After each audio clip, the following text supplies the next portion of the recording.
Hello, darlings, and welcome back to Talking to Tequila with Khloe. Happy Wednesday. Today is going to be quite an interesting episode. I don't think we're quite ready for what this episode is going to be because this episode I decided we're talking shop. We're getting down to the nitty-gritty and we're going to break the fourth wall. Now, what do I mean by this? I will tell you. I begrudgingly and because I had to reflect and give you the best episodes possible, I listened back to my first two episodes of Talking to Tequila. And although I feel they were excellent, they were great, I did a really good job. This isn't a dump on me session. I'm not going to be like, girls, run to the comments and tell me how awesome I am. No. This is a reflection moment. Although I am very proud of myself that I figured out how to put music into the beginning of a podcast. I figured out how to talk for 1 hour and 7 minutes by myself, which actually, can I tell you something? Wasn't that hard, which I don't know if that's shocking. I don't know if we need to check on if I'm a narcissist. I don't think I am because I reflect a lot and I'm not psychotic. Wait, is that offensive? Here we go. Episode 3. Oh my God. Did I just do something crazy? Okay, let me tell you something. If you're a narcissist, you're not psychotic. But if you're a narcissist, I don't think you can reflect. I take back what I said. I'm so sorry. Okay, and maybe if you're a narcissist, maybe you were raised in a certain way that you had to emotionally shut off or something. I'm really not sure. I'm not a psychologist. What I'm going to do right now is transition out of what I just said. So, after listening to myself for 2 full episodes, I had this little itch on me. Okay, here goes my dogs. Oh my God. Again, it happened in episode 1, and now episode 3, here we are again. My dogs are my biggest haters. I give them the world.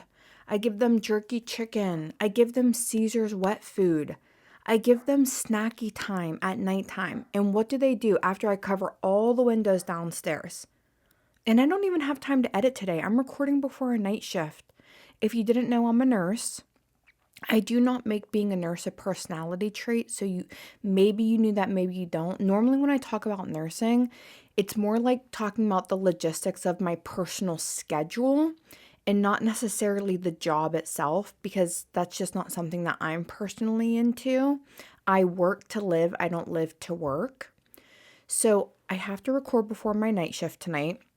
I don't have time to edit out whatever they were just panicked about outside, okay? The only thing I will say is my little dog Tequila threw up before I started this episode. So I was a little bit worried and I sat with her for 10 minutes because she ate the corner of a puppy pad. And so now I'm just worried, does she have a bowel obstruction? Tequila's little, she's only 12 pounds. So I sat with her for a few moments, hoping that this was just a fluke that she threw up. So I'm also hoping that my dog Luna's not barking because Tequila's having another episode. But I'm going to get back onto the track of things here, okay? So after listening to my first 2 episodes, I had this little inkling. I had this little feeling on my shoulder. And then my dad called me. And my dad is a house painter. He said, Khloe, I told the crew you got a podcast. I told my cohorts you got a podcast. So some of them listened. And they are avid podcast listeners. And they had feedback. Do you want it? I said, oh God, here we go.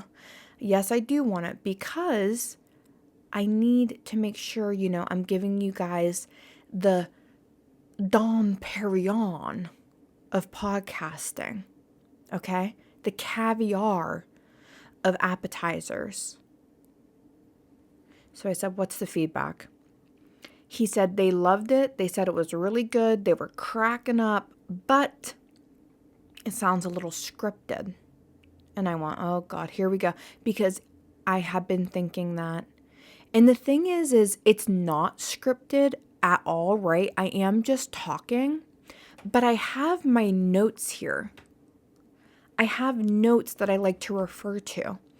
And so I did notice in my first episode, I kept going, next, next, next, because I was talking about what's next on my notes section. And now I want to dive into that just a little bit. And please forgive me, because like I said, this is going to be a little bit of talking shop.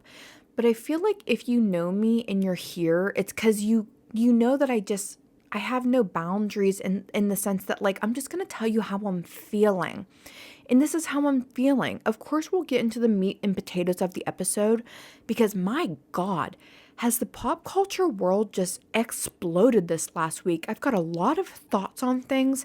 Kylie at the Globes, Nikki Glaser, like Jennifer Aydin. Wait till I say what I need to say about that woman. But I do just want to tell you how I'm feeling. A little mental catch-up, if you will. So I did reflect on that because I knew that I was sounding a little rigid, a little regimented, and I kind of just want to explain why I have been thinking that and why I might have been doing that a little bit. If you know me from my TikTok lives, this is really talking shop here, people. If you don't know me and you're just here on this episode because maybe a friend recommended me, please forgive me. I do have to say this. If you know me from my TikTok lives, you know I am just so forgetful. I cannot remember anything I'm talking about. Half the time I'm on my live, I'm like, what was I saying? What was I saying? What was I saying? And when you're just talking to yourself for an hour, I tend to have a flight of ideas. So I was petrified of just not ever knowing where I'm going, what train station I'm at, and what direction it's heading in because of my flight of ideas. So I was following this outline so rigidly to kind of make sure I wasn't having a TikTok live moment on a much more professional setting. I mean, this is podcasting, baby. We don't have time for amateur hour here. Also, I have a big fear of dead air. As you know, I am a podcast listener, an avid podcast listener. And one thing they always talk about is dead air. You can't have dead air. So because I'm talking to myself, anytime I might have a point of inflection or a pause for dramatics, or I can't remember what I was going to say, I'm like, dead air, dead air. That's all I think about. Dead air. I can't have any dead air. So I'm following this outline so rigidly to make sure that there's never a breath in anything I'm saying. So again, it came off to me as slightly rigid, slightly scripted, but it was more because I was trying to give you guys such a streamlined audio, dinner, a streamlined audio plate, main course, that I just kept bulleting through my list. Now, I do want to say, I also have been having a little anxiety. I'm coming clean, okay? Because there's two things happening right now. I'm recording audio for the podcast, which my audio is really 10 out of 10, okay? And I have that perfectly set up. I record on GarageBand, everything sounds stunning, but at the same exact time, I am recording on my iPhone, which I'm trying a little bit of a different setting this time. I'm in cinematic mode, which I think looks a little bit more professional. However, the audio from my iPhone that I upload onto YouTube is subpar at best. The room I'm in is echoey. And when I upload onto YouTube, I do not know how to get my milkshake brings all the boys to the yard, and they're like, it's better than yours, damn right. It's better than yours, I can chew, but I have to charge.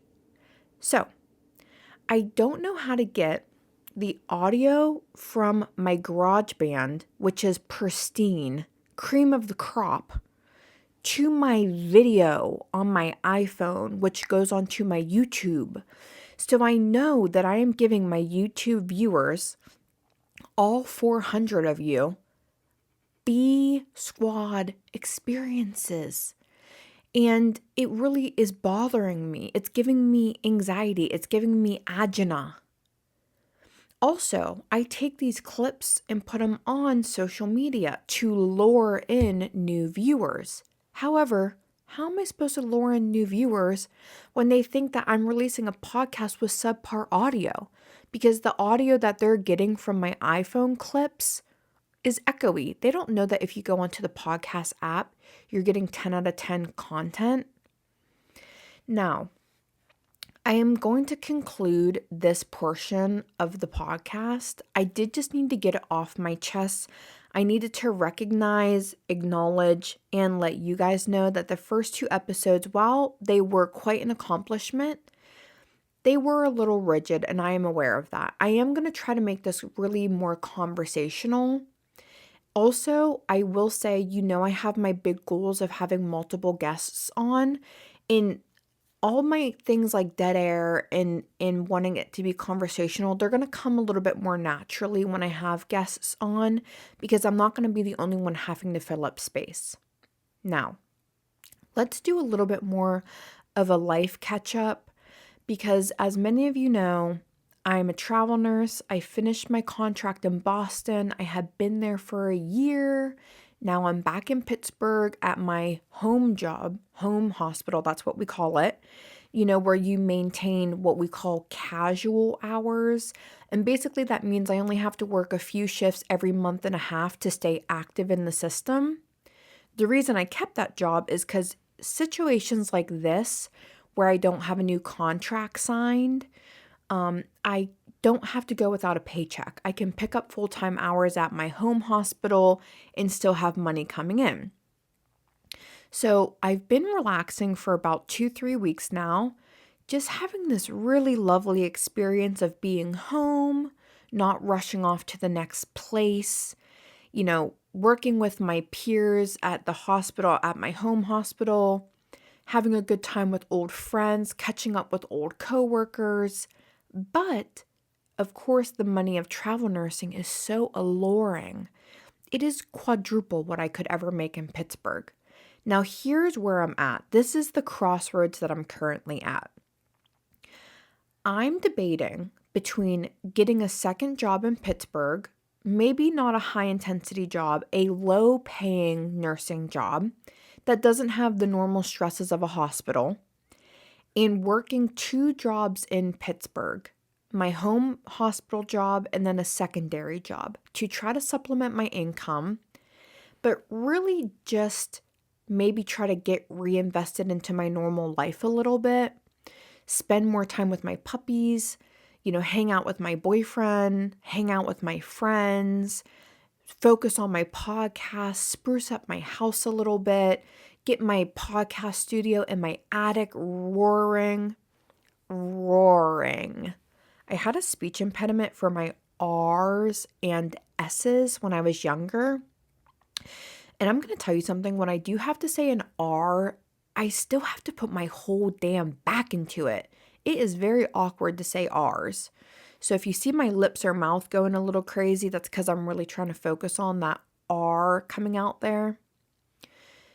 Or with my job, there's a position that just came up in Maryland that they're submitting me for. That would be another travel contract. So right now I'm really debating between doing what is best for me financially, which is taking another travel contract, being on the road every week, spending money on gas, yada, yada, yada, but having that really nice supplemental income with travel nursing, or doing what's best for me emotionally and getting a second job in Pittsburgh, staying in town, and really focusing on my podcast, focusing on my YouTube, and focusing on my relationships with my friends and family. Now, here's the only thing.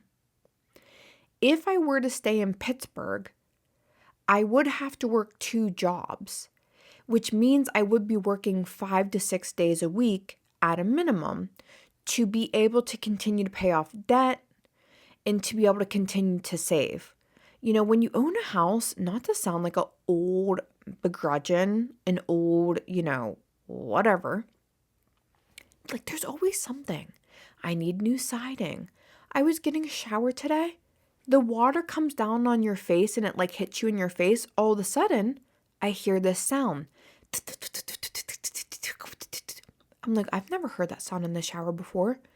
And I look up at my shower head, and not only is water coming down onto me face first, there is also water squirting out of the side of the shower head over the shower curtain onto my floor.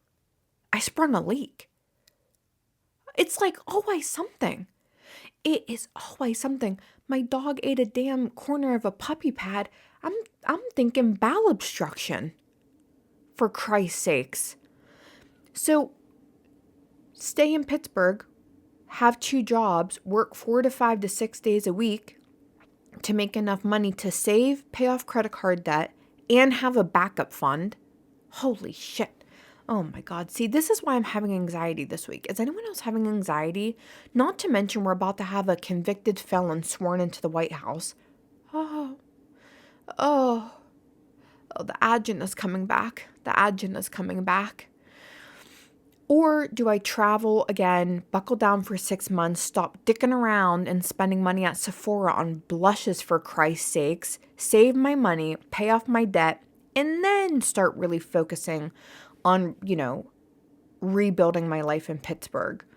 The two are just so hard to choose between. I am giving it to you guys to kind of give me some feedback because things like this are just so hard to navigate. But that's what's going on with my job currently. I think I'm just going to, I have an interview at a secondary Pittsburgh job this week. I do want to just really hear them out, see what they have to say. But then at the same time, they're submitting me to this Maryland contract, which the benefit of the Maryland contract is it's 3 days a week. It's quadruple the money I would make here, and it's only 4 hours away. That's really not too bad, but I just need to, I guess, maybe see how things play out and go from there. Now let's get into the meat and potatoes of this episode. And I do want to also, in my efforts to regroup this week, say the body of this podcast is called T3. The 3 thoughts I have this week. Talking to tequila. It's a double entendre. Talking to tequila. T3. 3 stories. But let me tell you something. I've had a slip of the tongue twice now. You know that one of my favorite podcasts is Taste of Taylor, and her pop culture segment is called the T in 3. I have had a slip of the tongue twice now, where I've said now it's time for the T in 3, not T3. And I kept saying to myself, why do I keep saying T in 3? And then I realized there's literally only one word difference in between that. T in 3, T3.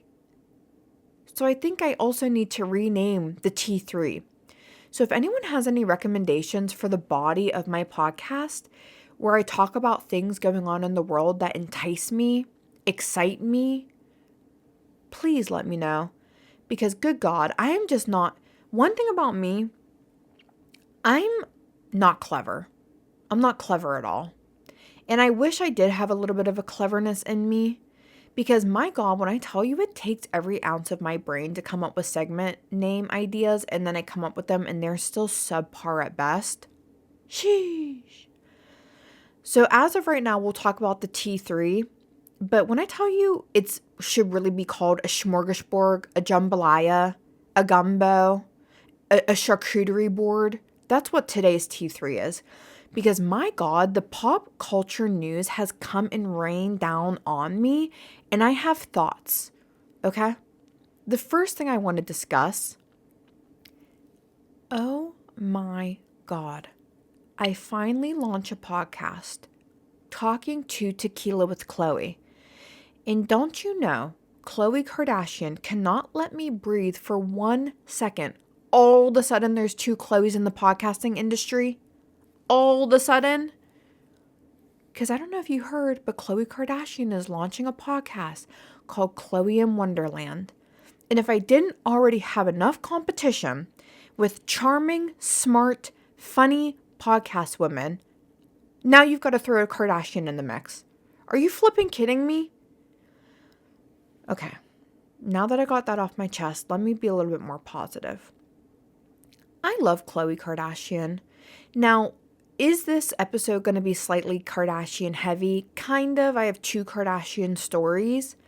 And I want to preface all this by saying this is coming from someone that unfollowed all of the Kardashians this year. Okay? I'm not saying that as a notch on my belt. I'm not saying that as a pat on my back. I'm simply saying it as this is not a Kardashian stan, commentator who's just going to like wag her tongue at the fact that Khloe's having a podcast come out. No, but I'm just going to be real. I do love Khloe. I was really disappointed this year that none of the Kardashians spoke out about the election. Is that my own personal problem? It is. Is anyone obligated to say anything about it? It's not. Did Kim Kardashian and her freakish obsession with Balenciaga taint the entire Kardashian Jenner industry for me? Yes. Should that be Khloe Kardashian's issue? No. But at the end of the day, what happened to me this year with the Kardashians mentally is I could not understand how things that actually are going to affect the American people, like the election, they do not speak out on at all. See, I just got an email. I'm going to just wonder if you guys got that chung. And if you did, comment. Did you hear that chung? Because that was my email coming through my computer. So, back to what I was saying. It really bothered me that something that's important, like the election, came out and like they never spoke one word on it. Now, are they obligated to? No. But then it just got me thinking, like nothing that is ever important they speak out on, like homelessness or unhousing, the opioid epidemic, like nothing that really has the basic American people in a chokehold. Do they ever like lend a helping hand to that I'm aware of? I mean, I know that they say, oh, well, when you donate to charity, if you do it and then talk about it, you're really not, you're doing it for a pat on your own back. No, like tell me, because to me, it just looks like you just are rich and fabulous and you care about boucle couches and off-whites and nothing else. So I just had like a moment where I was over it. I also didn't understand why Kim Kardashian will put her neck out on the line for still repping and supporting Balenciaga, but like she won't speak out on like freaking reproductive rights. Like it drives me insane. Yeah. So did the entire Kardashian Jenner clan take the hit because of that? It did. I unfollowed everyone. I just had enough at this point in my life. But saying all that, I really actually do like Khloe Kardashian. I find her to be unbelievably authentic. I find her to be really, what's the word I'm looking for? I don't think she has ulterior motives. I feel like what I see from her is very genuine. Now, I will say her podcast seems to be interview style. Scott Disick was in the preview for it, a lady with blonde hair and glasses who I've never seen a day in my life. I don't really know. Oh, Jay Shetty, for Christ's sakes. I'm sorry. Where did Jay Shetty come from? I'm not even saying that as a hater. I'm saying that as someone who actually needs to know. How is Jay Shetty everywhere? Anyways, Jay Shetty's on the podcast, Scott Disick's on the podcast, and it seems to be this conversational, kind of letting your walls down, having open discussion vibe.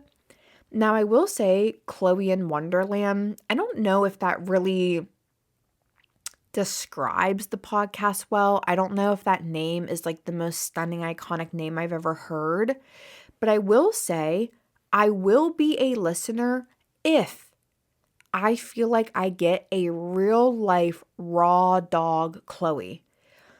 I don't think people really understand that the podcast medium is meant for real life true blue convos. I feel the podcasts that do the best are podcasts that are like very authentic and that are kind of, we're just a group of girls chatting. We are friends. We are comrades. We're in a battle together. So Khloe, if she just puts out a podcast, at least the kind that she wants, if we're talking about like crime podcasts or educational podcasts, maybe you don't have to have that key personality. But if your podcast is going to be a girl gang, if it's going to be, the kind of like, let's sit down and have a conversation, let's really sit down and have a conversation. Because if we want to be really real about it, most of the reason that the Kardashians, the TV show, even fell off is because it is so hyper produced. It is so guarded. It is so highly produced, and what is given to us is basically one big commercial. It is, if there's any emotion displayed, it is exactly the emotion they want us to see, nothing more, nothing less. And it's not really that deep diving into your soul anymore, or like really authentic, real moments. And when I say real authentic moments, I don't mean where she's like, when this happened, I was sad. I mean like real shit. I mean, I want you to say, when that happened, I guttural cried and punched the fucking mirror and my knuckle got cut. And like, I'm talking real life shit. That's what a podcast is. And honestly, I'm even happy to be talking about Khloe in Wonderland right now, because that's kind of the theme of today's episode, even with myself, where we need to get down to real life shit. Like, not talking like a porcelain doll. So that's even good for me to hear. The other thing that came across my desk this morning was something that I don't know how I feel about this yet. It was announced that Scarlett Johansson is going to be co-hosting on the Today Show for a week. Now, as you know, Hoda is stepping down. She's retiring. Good for you, Queen. Those are 3 snaps because you freaking did it, girl. I love Hoda. Now, I'm sorry if that hurt your eardrums. I am still getting used to the audio aspect of this. But if it didn't, bless. If it did, I'm so sorry, girl. I'm so sorry. Please forgive me. Should that be what today's episode is called? Please forgive me? I don't know. That's a little bit of like a self, like, I just do not need. Please, can I tell you something? If you leave a comment on anything this week, please don't compliment my podcast. I love when you guys do it, but sometimes it's like, I don't want to just be someone that comes off as needing like, okay, wait, let me sound appreciative here. I love when you guys comment on my podcast how much you love it. It is nothing more than just stunning for me. But sometimes I feel like, am I coming off as like a compliment me girl? I hope not. That's my only fear. So let me redirect. If you want to compliment me, that's fine. I hope I never come off as someone who is like coming off as needy. That's like my biggest fear. You know when a girl's looks stunning, snatched to the gods, slay, face beat, hair curled, outfit snatched, and she's like, I'm so ugly. And you're like, girl, you're literally just saying that so we can say you look hot. Like, that's what I hope never comes off in this podcast. That is my e.l.f. lip gloss. I think I'm going to do an e.l.f. lip gloss sound every week until e.l.f. Sponsors me. Because I love e.l.f. and their lip oil is the best. Now let's get back to Scarlett Johansson. And I'm trying to find, sorry, I just covered my mouth when I spoke. I hope that didn't bother anyone. I'm trying to find the right way. This whole entire episode's breaking the fourth wall. I listened to Taylor Strecker in the Morning Toast this week. They came back. Taylor Strecker's actually been back. The Toast came back with a roaring 2-hour episode. Let me tell you something. I'm listening to them talk, and they are so unguarded.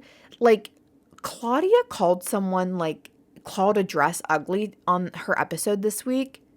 And I'm like, sometimes I think stuff is ugly too. But I am scared to come on and be like, that dress was hideous. It was hideous. because I don't want to come off as like rude, but at the same time, when you're sitting down with your girlfriends and you're talking about the Golden Globes, are we not saying like she was slay, that was one of the most psychotically ugly dresses I've ever seen in my life, he was slay, he looked like a freaking fool? Are we not talking like that? So I just, I'm just going to try to be really real right now, okay? Scarlett Johansson is going to co-host a week on the Today Show. Now, let me say the positives first, like any good manager should do. Here are the positives. She is married to Colin Jost. He works in New York City for Saturday Night Live. Do I think it would be stunning for Colin Jost to be doing his little weekly show, ScarJo to be doing her little weekly show? They're living in New York, just, basking in the sun of their weekly gigs, steady paycheck, no more, scratching at the door of Hollywood because, honey, you've just got your nice little Today Show check coming through. Absolutely. Do I think ScarJo going onto the Today Show for a week might be some kind of little low-key interview to see if she can be the full-time new co-host? 100%. But my freaking God, why do you know how many hosting jobs there are? Not that many. Do you know how many professional hosts there are? Not that many. So every time a hosting job comes up, for us to pluck it out of the hands of a professional co-host and give it to a celebrity, an actress, a singer, are you guys trying to make these professional co-hosts lose their minds? Like, there's only so many positions. Justin Sylvester, is that his name? From E! Like, he's a professional co-host and he's good at it. And how many of there are them? How many of them are there? 10? And you're like this, oh my God, you guys, we have a co-host position coming up. We know there's only like 2 a year. And guess what? We're going to have ScarJo do it. Oh, Justin, you thought you wanted to do it? Oh, no. You silly man. ScarJo's going to do it. And you know who else they have rotating through? They have multiple people. Taraji P. Henson. I think that's how you say her full name. Keke Palmer. Now, is Keke one of the most entertaining people of all time? Yes. Would she be great on that show? Yes. But again, it's like all these celebrities you're rotating through. What about the hosts? It's driving me cuckoo for Cocoa Puffs. It's just like E! News correspondents on the red carpets. They used to have these actual hosts. Juliana Rancic. Who's that wax guy? Who's that wax figure? That was me giving into my fear of dead air because I took a sip of my coffee. Who's that wax man that used to be with Juliana Rancic? Ryan Seacrest. There were these full-time hosts that were very good at their job, that crushed it. And then what did they start doing? Replacing them with actresses on the red carpet or models on the red carpet. Remember when Hugh Grant tore into, who is that model? See, I'm again giving into my fear because I can't remember her name. She's the model that asked Hugh Grant a dumb question on the red carpet and he tore into her. And everyone was like, Hugh Grant's such a meanie. He kind of was, but at the same time, he's probably sick of being interviewed by B-list actresses and models. I think he's like, hey, where are the journalists at? Why can't they ask me any questions? So if ScarJo lives this perfect life with Colin Jost, she becomes a full-time Today Show host and they ride off into the New York City sunset with their weekly paychecks. Good for her. But just let you know, I'm pouring one out for the host that lost the position to ScarJo, if that ends up being what it is. Speaking of reality checks, because I feel like I did just give a reality check about the hosting industry. I'm a host advocate. My name's Khloe, and I'm a host advocate. By the way, I have no makeup on today outside of e.l.f. lip gloss because, again, I have a night shift coming up. So, yeah, if you've been thinking I'm so stunning, that's natural beauty, baby. And Botox. Okay. Jennifer Aydin. How can I make this short, sweet, and succinct? If you don't know, Jennifer Aydin is a real housewife of New Jersey. She is, in my opinion, the devil reincarnate. She is horrible, mean, nasty woman. She is very degrading. And for years, she has been praised as a good housewife in the sense that she brings drama and she brings a little cruelty with it, which always gets a momentum for the season because no one, it's like everyone needs a villain, and she is happily a villain for you. She loves it. So while she is always regarded as a good housewife because she brings it, she is also always regarded as like this horrible woman who is really cruel and rude. And for years, I've always really never liked her because when I tell you this woman, every year, one of her storylines is throwing a family member under the bus. She has no quarrels with throwing family members under the bus. One season, it's her mom that she's freaking railing on. I'll tell you what, if I had to take a shot every time a new housewife came on and divulged 20 years of family drama and dumped it on us to have a storyline, I would be drunk every day. So one season she's bashing on her mom. One season she's bashing on her husband. It's like you couldn't pay me to really give the tea and dirt of my family. Like, will I say, oh, this happened, or oh, my sister punched me in the face once? Maybe. But will I be like, okay, let me tell you my deepest, darkest blank about blank? No. Hello. I understand that you want to be famous, but have some tact for Christ's sakes. So after seeing her for several years, always have what I thought was no moral compass. Oh, you're going to bash your husband of 20 years? I understand he cheated on her. I'm not apologizing for that. I'm just saying you would go, oh, well, it was just exclusively with her husband. They're divulging this because she's on a show, blah, blah, blah. But it didn't stop at the husband. It went to the mom. It went to this. It went to that. I thought next season was going to be the damn kids. Thank God they put Real Housewives of New Jersey on hold. We probably saved those kids a world of trauma. But I always knew she was morally bankrupt, in my opinion. And what does she do this week? Like an idiot. Apparently, she was ordering food at Jimmy John's? No, Jersey Mike's. And she wanted to add another order. And they said, you're going to have to get back in line. Apparently, she asked the man behind her, well, do you mind if I just add another sandwich in? And this is all kind of a regurgitation. So allegedly, in my opinion, regurgitation. I'm just checking my boxes here, people. He's like, no, that's kind of ridiculous. Probably because she ordered a shit ton of sandwiches already because she has a ton of freaking kids and family. So he was like, no. And you know what? Good for him. She went ballistic. She was mad at the man in line because he didn't let her add another order. She was mad at the Jersey Mike's employees. She told this man in line she could buy him 10 times over. She recorded the Jersey Mike's employees. Put a smile on your face, workers. Shouldn't you be smiling in customer service? All my shit's real. All this designer. And then there was an older woman behind the counter talking about this 80-year-old woman taking this long to make my sandwich.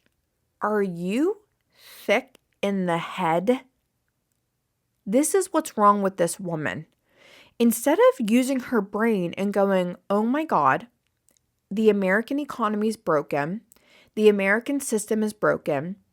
There is a woman who, quote, you think is 80 years old working at an airport Jersey Mike's. And instead of thinking, my God, what have we done to our citizens here that they have to be working and not enjoying life at this age because, quote, you think she's 80, you berate her and make fun of her for being someone that age making a sandwich, then it comes out she's not even 80. She's in her 60s. I think her daughter spoke out. So now you're just simply making fun of someone because you don't, quote, think that they are, you know, how they should look for their age. It's like, you know what, Jennifer? You may be pretty on the outside, but you're ugly on the inside, and everyone knows it. Imagine the entire world knowing that you're an animal, allegedly, in my opinion. So she thought she was being real slick. She thought she was posting this cute kiki. Oh, look. Oh, I'm going to read them to filth. Honey, you're not on the Real Housewives. You're in the airport. Like, you have to have a reality check. You are not on a reality show at the reunion reading someone to filth. You're at the airport acting like a moron. So if that has put the final nail in the coffin for Jennifer Aydin, thank God. I hope to never see that woman again. She is the worst. And I can say that with my back. And I know Margaret Josephs was loving this. Not the shade to the employees, not telling a poor man she can buy him 10 times over, but just the fact that everyone knows that woman is sick. Because you know what I have seen? I've seen Margaret Josephs out in the wild, not personally, but people have posted videos of her, meeting people out in the wild or running into her shopping. And you know what she is ever? Lovely. She's lovely. Now that brings me to the swing of the pendulum in the opposite direction. And that is about Meghan Markle. Meghan Markle just dropped her trailer on Netflix, With Love, Meghan.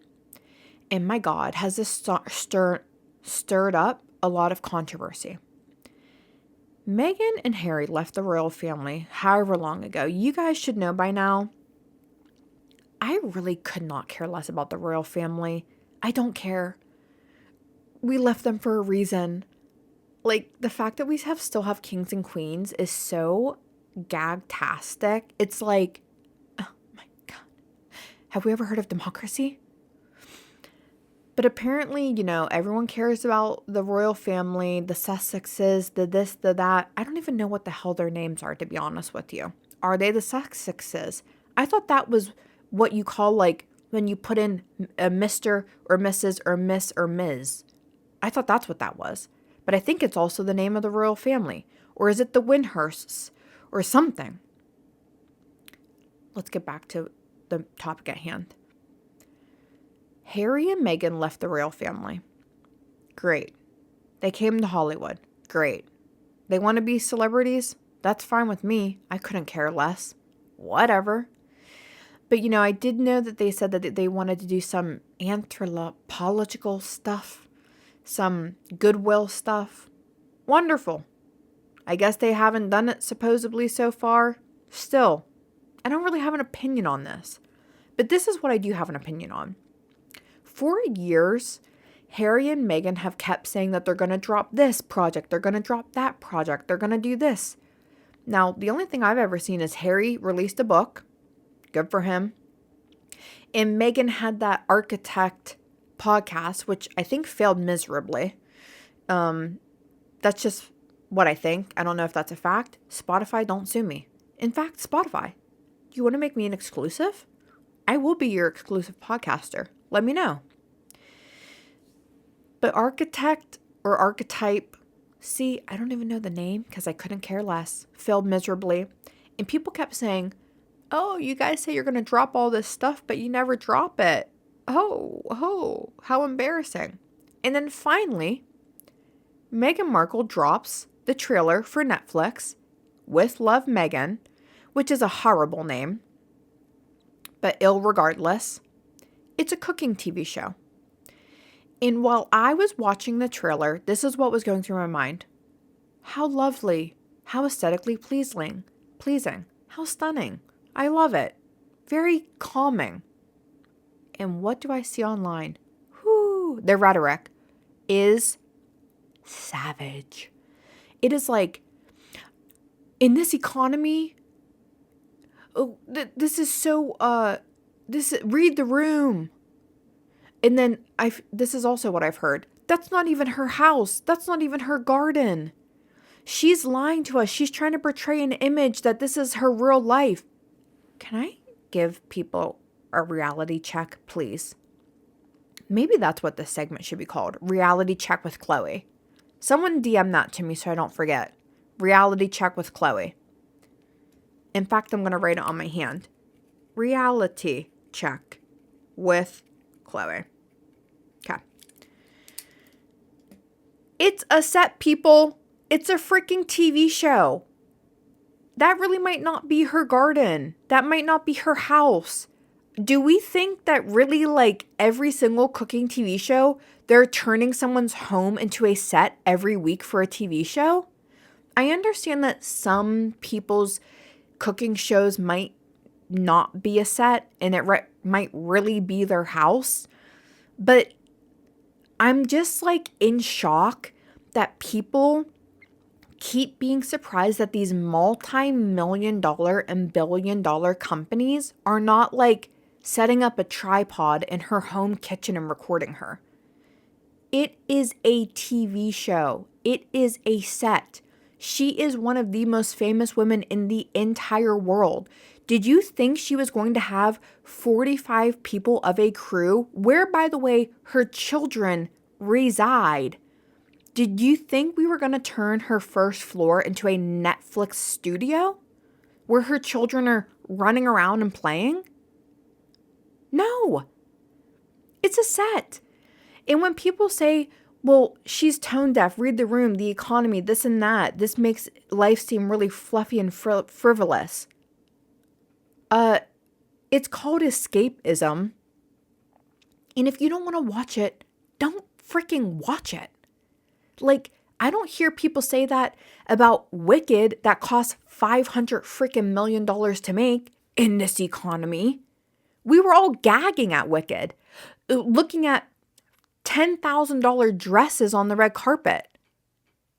So that is not escapism. That's what, like, I just think people need to have a little bit more of a realistic view, like, on what is going on in the media. I don't know if that's a confusing way to say it, but sometimes I feel like there is like no, like, sometimes I think people want to be mad just to be mad. It's like there was nothing wrong with this trailer at all. And the trailer had not been done for 1 second before the entire internet was like, we demanded you give us content. Now you gave us content, but it wasn't the content we wanted. It's like, wow, okay, freaking lax. Because you probably are the same people that were clapping and gagged over Wicked. It's like, yeah, sometimes things are exorbitant. If you don't relate to it, like, okay, like, move on. Am I going to watch it? No, because I don't care. Like, do I care about literally drizzling a fresh honeycomb onto a wheat thin cracker and eating it and acting like that was handed to me from the hand of God? No, I don't care. That's not my cup of tea. But also, I'm living in reality where I understand some people like that. So the show's for them. That's it. Now let's get into the Golden Globes because, my God, what a fabulous evening. See, this is piggybacking off with Love Meghan. I'm not hearing anyone crying about the Golden Globes being exorbitant. It's like sometimes people just want to hate a certain person no matter what at all costs. That's how I feel about Meghan Markle. And I'm not even a stan. All these people I ride for on this podcast, Brianna Chicken Fry, Meghan Markle, Khloe Kardashian, I don't even gag over them. I'm just like in reality where I'm like, no, sometimes you guys just want to hate someone just to hate them. And if you're not on this bandwagon of saying Meghan Markle's like the worst of all time, bravo to you. Like, you realize that there's actually people in this world that need hated, one of which is not Meghan Markle. I can tell you that right now.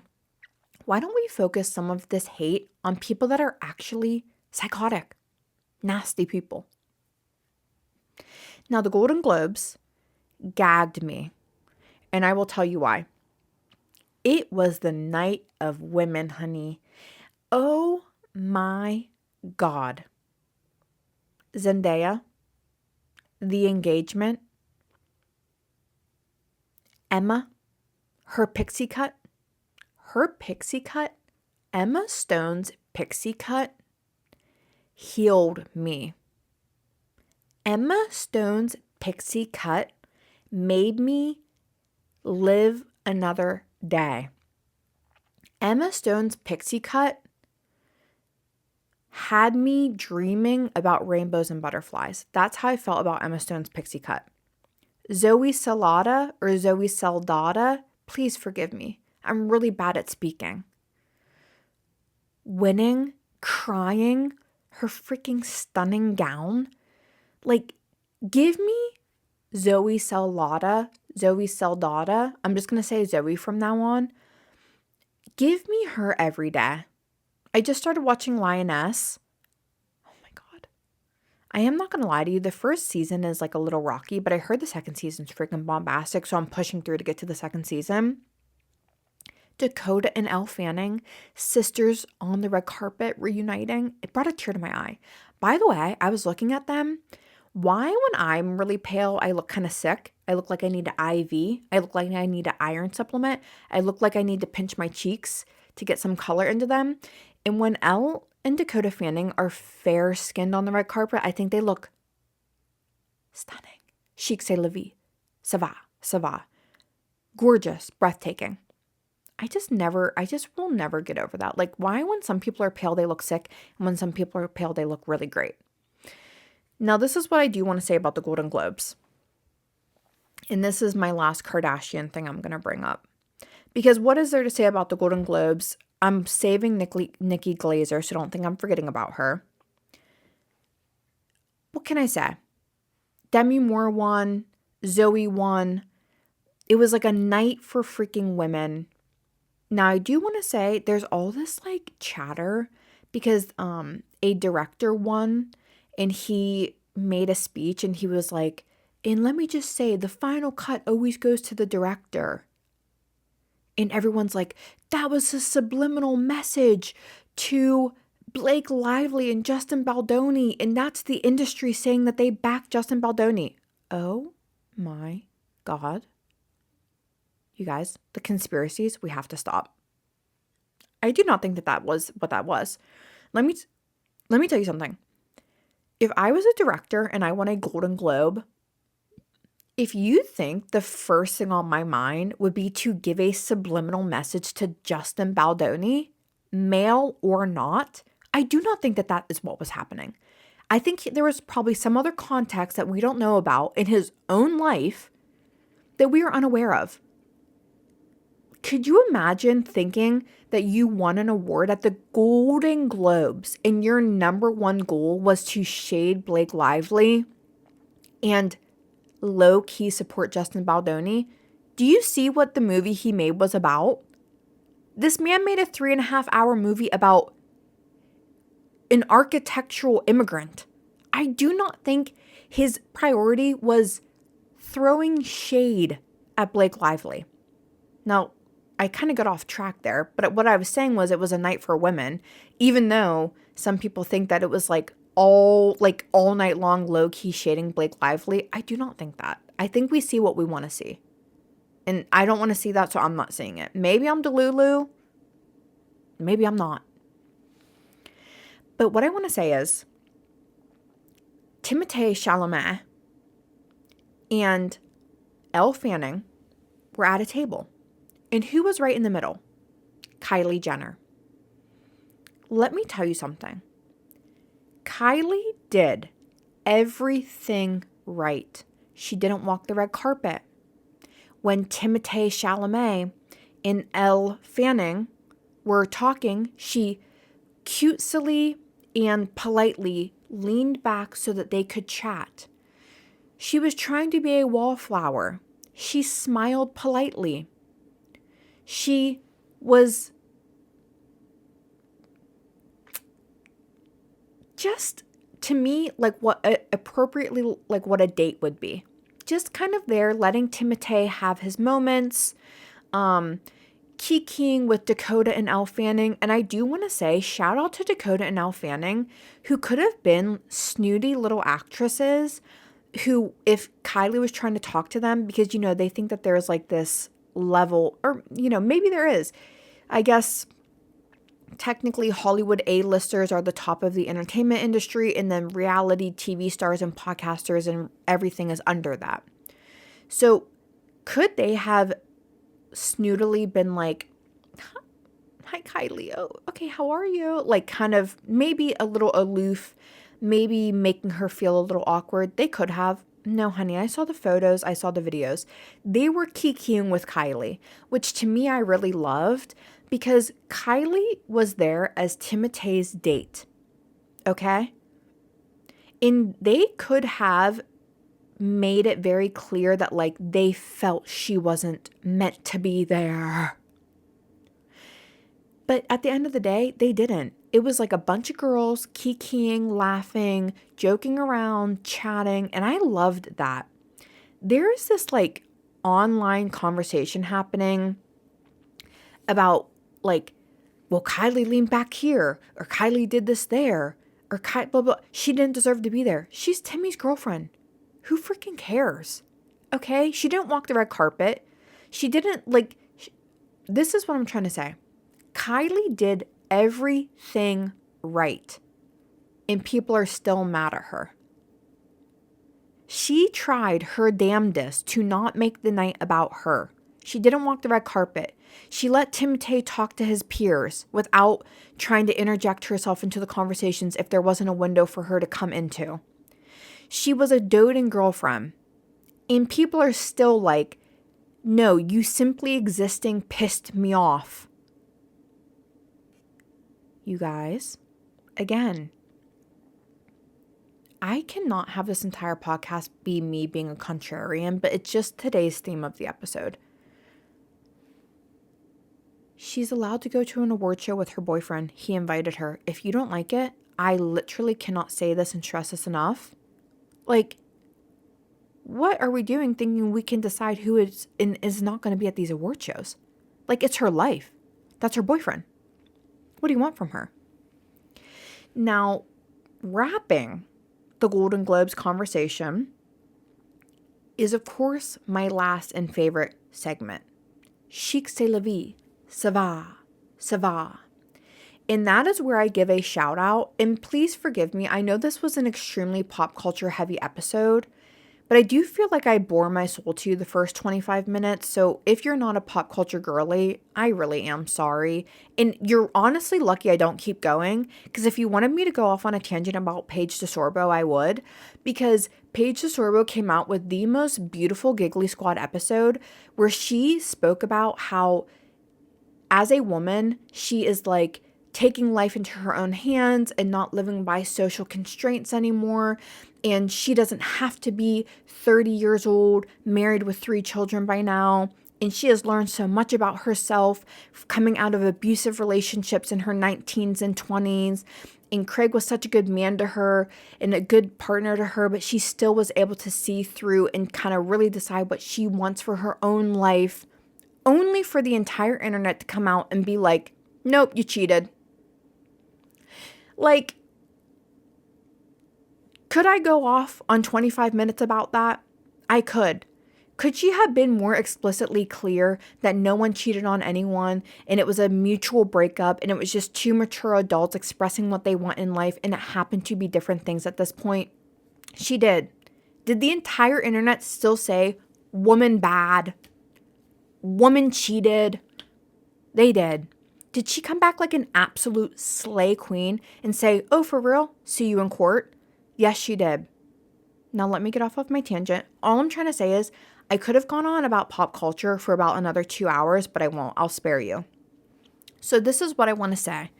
This is if you don't know, every week I give a chic c'est la vie, ça va, which is basically where I highlight, boost up, and give a round of applause to someone this week that did something that I thought was fabulous. And I want to shine down on them.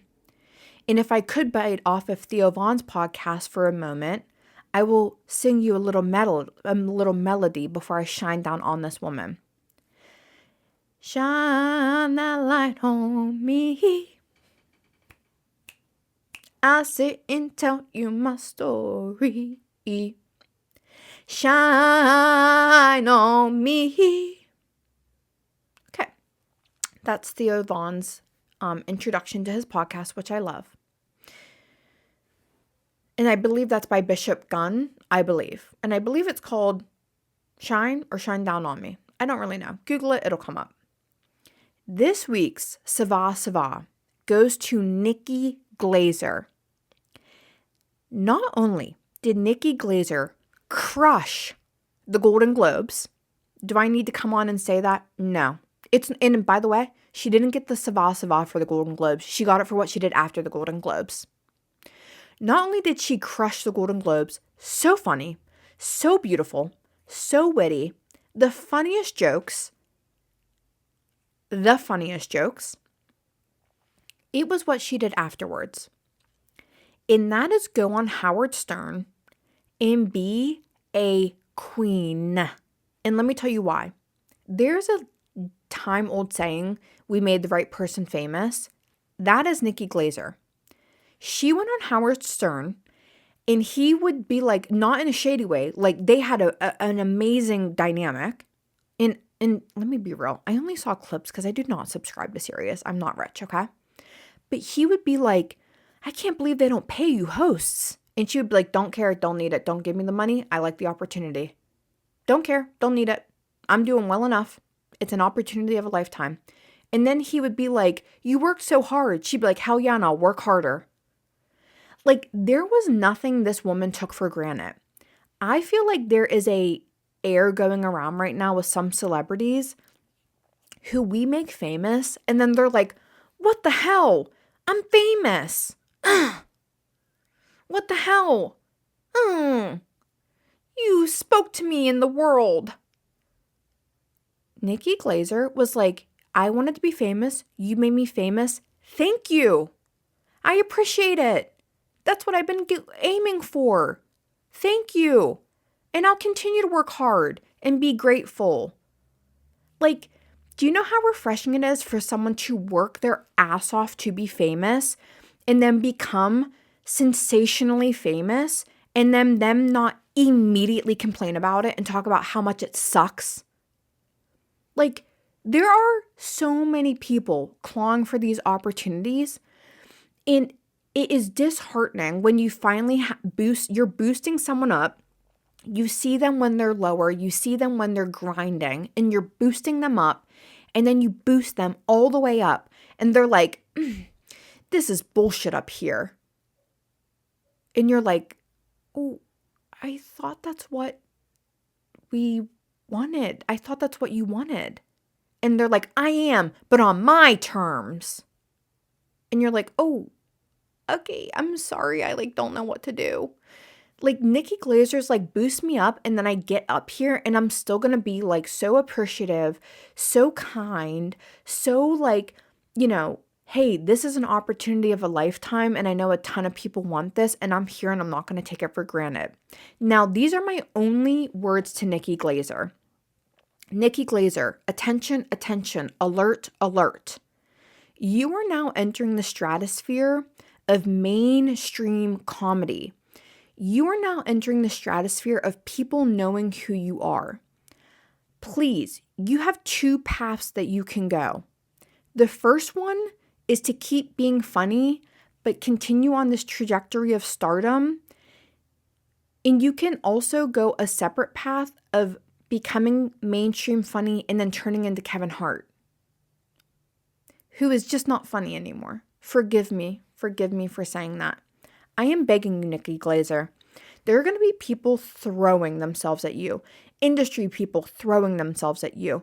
Movies, scripts throwing themselves at you.